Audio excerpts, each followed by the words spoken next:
From madness our deepest desires are born. From madness alone can our deepest desires be realized. This endeavor is madness, but it burns in me like an itch, and I have no choice but to look under the floorboards. Some of the passages in this book don't make sense. The words, once innocent on the page, become eerie and foreboding. It makes you ask questions. Questions you may not want the answers to.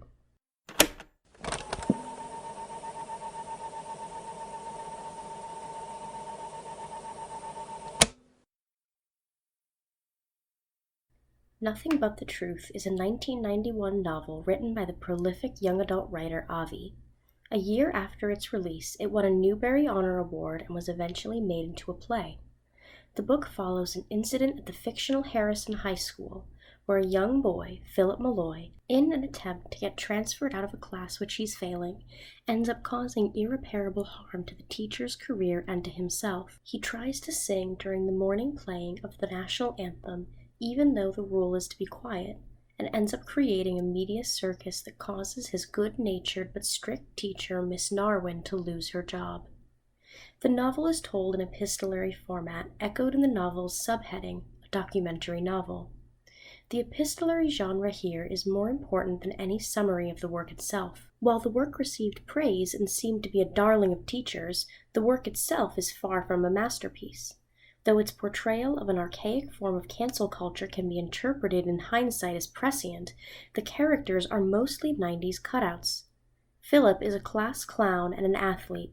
Miss Narwin is a hard-nosed teacher who thinks that this generation heralds the downfall of a love for American literature. The other students are bland and almost interchangeable. Allison is an intelligent girl-next-door type. This, no doubt, was an intentional point of the author, as the message and themes of the book are meant to be its captivating feature. However, something unintended has taken place here. The themes in this book do not feel new, even in their historical literary context. In the hindsight of the 2020s, the themes feel banal and ordinary, the discussion of public mob rule shallow, even if they were slightly more groundbreaking in the early 90s. What makes this book stand out among other young adult novels of the era is its epistolary format. If this book were told in a more straightforward narrative, it would lose much, if not all, of its originality. The epistolary genre is inherently a very creative, albeit constricting one. There is no one way to construct an epistolary narrative, but in its most basic form, an epistolary novel is one that tells its story using a cache of documents. This is its one restriction, its one defining confinement. These documents are stylized as though they exist in the real world and the reader has discovered them. Examples of these documents are as numerous as the author's imagination, graphic design ability, and archival experience, varying from simple diary entries or letters to larger-scale governmental documents or newspaper articles, or even ranging to more unique examples like copies of the characters' passports or musical notation sheets or guides for volunteers who wish to give back to their local fire department. It is when these imaginary documents are strung together that the narrative is conveyed. Nothing But the Truth, a documentary novel, utilizes several different mediums to tell its story, ranging from school memos to diary entries to reports. It is organized into chapters, which are each arranged as a cache of documents from a specific day, with the story progressing strictly chronologically. The novel starts as many epistolary stories do, with an opening document to set the tone for the work. In this case, a memo explaining the school's rules and procedures regarding the playing of the national anthem every morning. This is then followed by a diary entry from Philip, and then a letter from Miss Narwin to her sister. It's in Chapter 2, the second document cache, where things get strange. In Chapter 2, we immediately see a break in form. Looking at it, at first blush, it doesn't seem so different from the others. Words. Words on a page. A location, a time, a setting. Like all the others, lines of dialogue. Dialogue. You've done it now. You understand what's so strange. Dialogue.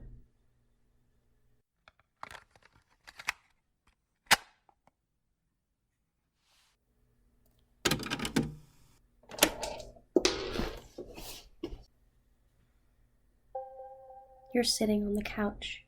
You've just gotten home from school.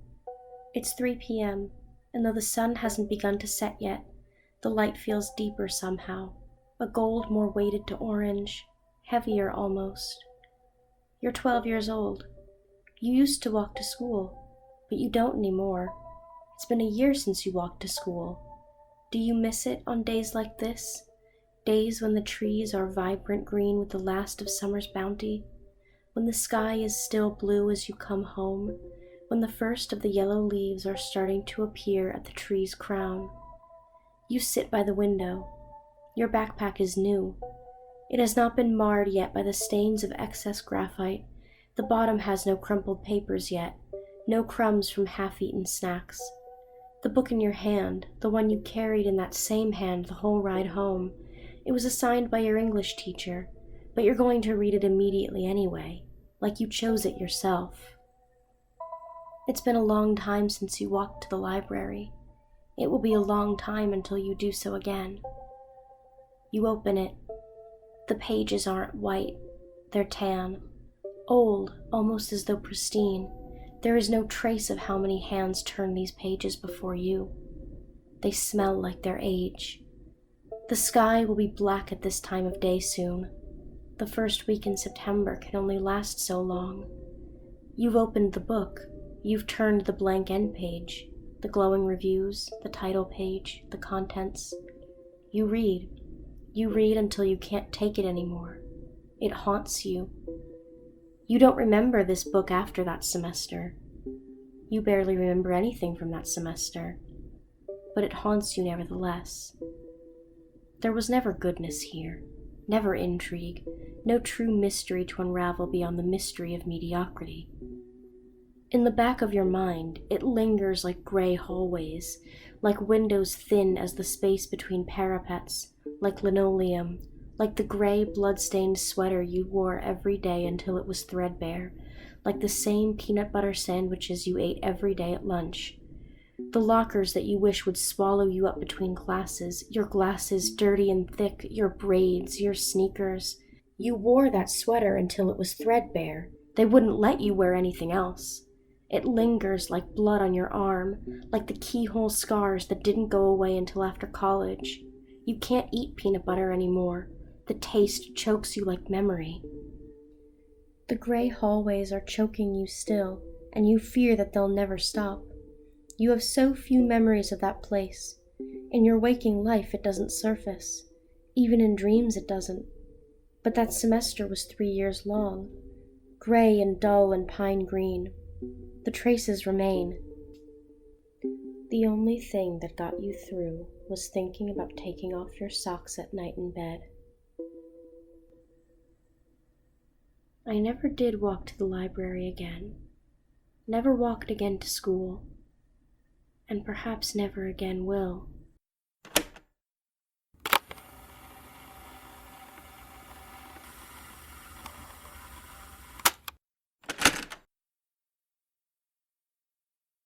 The subheading, a documentary novel, is intriguing because to me it brings up what I like to call the great epistolary question.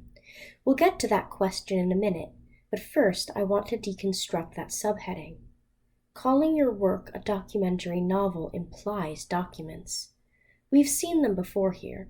Diary entries, memos, a fragment of an essay question.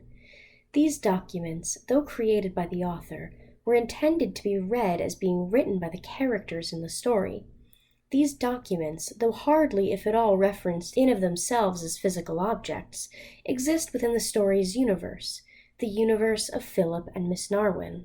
Because these documents exist in universe of the story, and the purpose of a story is to immerse the reader in the world of that story, to make them forget that they are in our present world, it is usually implied in epistolary stories that these documents, as a whole cache, exist within the story's universe. They've been spliced together into a trove for us, into an old movie reel that flashes before our eyes too fast, into a biblical canon of Philip Malloy. They are neatly presented in manageable reading order, based in chapters on days written, carefully harvested, meticulously sewn together, between author and reader, between subject and lurker, There is someone else, a hand between that guides and shapes and hides. And that is the great epistolary question, one that is often overlooked by both authors and readers in the genre.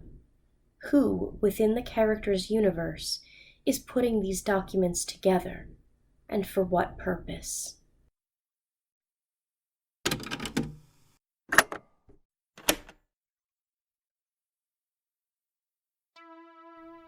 Whose hands are yours, bookbinder?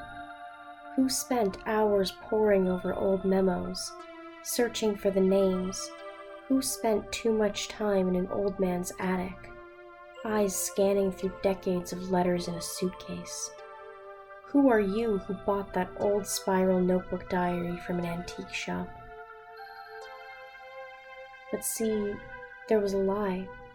The book doesn't start with a memo.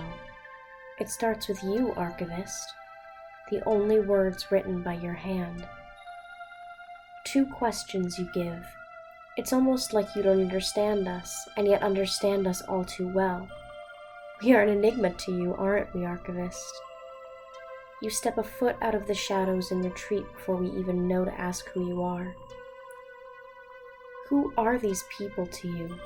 Are they just a case study? Proof that honesty is not simple, that truth is subjective, that your persecution is unjust? Is it permission to question? Or is this the shadow of sorrow? Is this the desperation of lost love?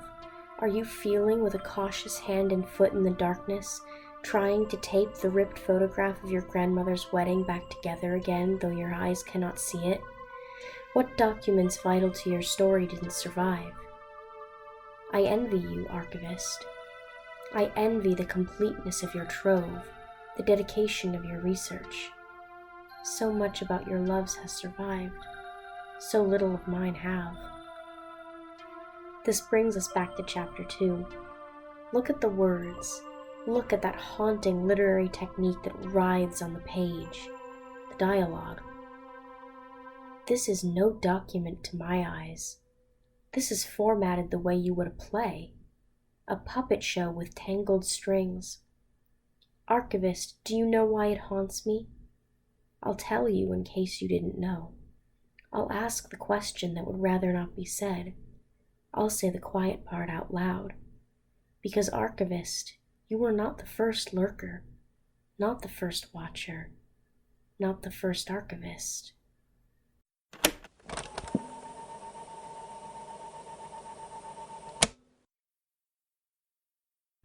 Most epistolary novels can solve the great epistolary question not through direct confrontation, but by sliding past it in a smokescreen.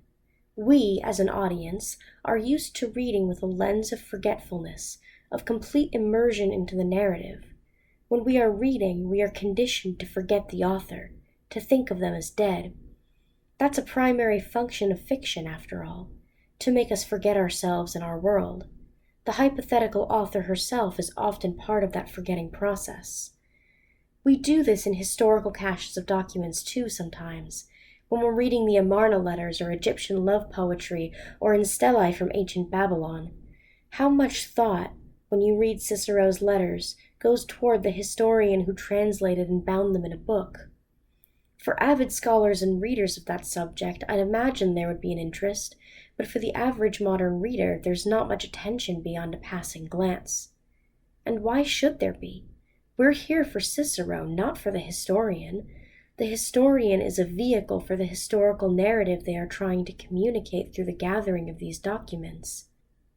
But the gathering of documents can still have biases, can still unintentionally omit data, especially if the author doesn't have access to every document that survived. In epistolary novels, we view the documents therein in a similar way. Each letter or document is part of a narrative. When we read a character's diary entries, we think of that character directly, not how the in-universe document came to us. In stories where the documents are just letters, or better yet, diary entries, it is easier for us to immerse ourselves, to add the great epistolary question to our list of things to forget between worlds. But the great epistolary question still lingers, even if quiet in some cases. and nowhere is it louder than in Nothing But the Truth. Reading this book, something strange hits you, an uncomfortable question that sticks with you until the end and lingers afterwards. In the story's universe, the majority of documents were likely picked by some archivist or historian with a vested interest in the story. That has been established. That is assumed now. But then there are these long stretches of dialogue. The people involved with the direct story wrote the other documents. Miss Narwin wrote her letters. The principal wrote the memos. Philip wrote his diary entries. But who recorded the dialogue? Dialogue isn't something you usually see in diary style or documentary epistolary novels like this one, unless it's a character's remembrance. Still, it is given a timestamp and a location, just like the rest, are filed into chapters based on chronology. By the time the archivist put this trove together, these dialogue stretches are just documents like the others, no different than the exam question of the memos. The subheading in this book is a documentary novel, after all. It follows that all of the contents would be documents within their own universe. Though there is a timestamp and location, there is no author, unlike most of the non-dialogue documents. There is no record of transcription, no indication of device or method. They appear for all types of character, in all types of setting. In classrooms, on the bus, in Philip's home, outside. Its inclusion is unsettling. These are not stretches of dialogue, aimless documents that exist outside of their own story. These are transcripts. These are recordings. And things have been recorded to the point of obsession, well past the point where lurking becomes stalking. Someone, at the time these events were unfolding, was listening. It wasn't until I was 23 that I could put my finger on why Nothing But the Truth bothered me so much. It was this, the dissonance between its epistolary format and the documents contained therein, and all those terrible, likely unintentional implications. The included dialogue scenes felt so dissonant from the rest of the story in their form. It opened a window into a world where someone was always listening, a dystopia with the lighting of a 90s teen classroom drama. The new cover art for this book makes that dissonance even stronger for me. The window dressing is for our eyes alone, but it still has meaning. It reveals that this document trove was never intentionally intended in universe to be a book for readers interested in classroom history. This cover art reveals the true intention. This was not originally an informative source book compiled by a kindly and curious archivist. The recordings, the transcripts, the dialogue, the fact that it is arranged chronologically, segmented into days, it implies that this trove was being created as the events were happening. This was sinister. This was done in the confines of shadow. Each chapter is not a chapter but a folder in a box, a perfect timeline of a brewing storm. After I finished this book that day in 8th grade, after I had gulped it down in one sitting, I felt it was ultimately meaningless in the face of what I was going through. To me, in the end, it did not matter that this story is shallow, that the dramatic irony elicits barely a reaction in the heart. It did not matter by that point. The intended message had become an ordinary part of our shared online world, where harassment and dogpiling are rampant, where the story of Miss Narwin is just a story from Tuesday afternoon. In the end, it did not matter that Philip had sinned. It was his nature to sin. It did not matter that he had ruined his life and dreams with his choices. It did not matter that in his quest to destroy someone else, he destroyed himself. This was just another book, just another one of the last stepping stones before the fall into the inky black lake of early adulthood and a near permanent lack of libraries. But now that I am past the end, now that I have circled back to the beginning, now that I have a library card again, now that I have been reincarnated, I have stopped at chapter 2 like one would stop at a gas station after a long journey. And I see that meaningless is not the case. In the world of this novel, there are sinister agents. There is someone, or probably more than just someone, who is watching the main cast, recording, transcribing, listening, filtering through conversations like a crab looking for prey. But in the far future of the world of this novel, there is an archivist, I like to think, someone who found the folders in that box, someone who read the transcripts, who sewed those folders together into a book, someone who found the old recordings and dutifully typed them out, who, in spite of the horror and the crimes in the shadows, chose to take the treasure trove of despair and transform it into a memory box. Someone, perhaps, who in another life cared about both of these people, perhaps even loved, someone who would want to resurrect them long after their deaths. Maybe a girl who sat in Miss Narwin's classroom, a girl who joked with Philip, a girl who wanted truth, who wanted to wave away the nebulous clouds surrounding that word to find whatever was underneath. That's just one possibility among 1,000 others. But that's the one I like to think of when I imagine this epistolary novel in the light of the great epistolary question. Because despite this strange and uncomfortable epistolary format, despite the wooden characters, the dialogue that felt dated in its own era, that this story had no purpose except for the political message it wished to convey about classroom politics, despite the tackiness of it all, it manages to tell me the same thing that all epistolary compilations do. That someone, somewhere, even someone on the other side of time, cares. Even if in our own universe that someone is me, looking at my past through a silver-sanded mirror. And in the face of that, no story, no matter how poorly written, could ever be meaningless.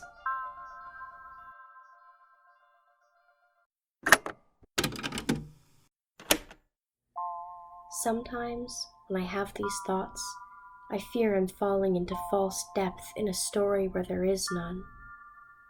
But in this endeavor, I have become more than a theorist. I have become a co-creator. I have opened a window that everyone else walked by. I have stepped under the floorboards. Beneath the floorboards of Nothing But the Truth, things are dissonant and strange and weird. Then again, this is a weird endeavor, and weird endeavors often have weird ends. Once there, we often do not come up from the floorboards. But with time, I intend to.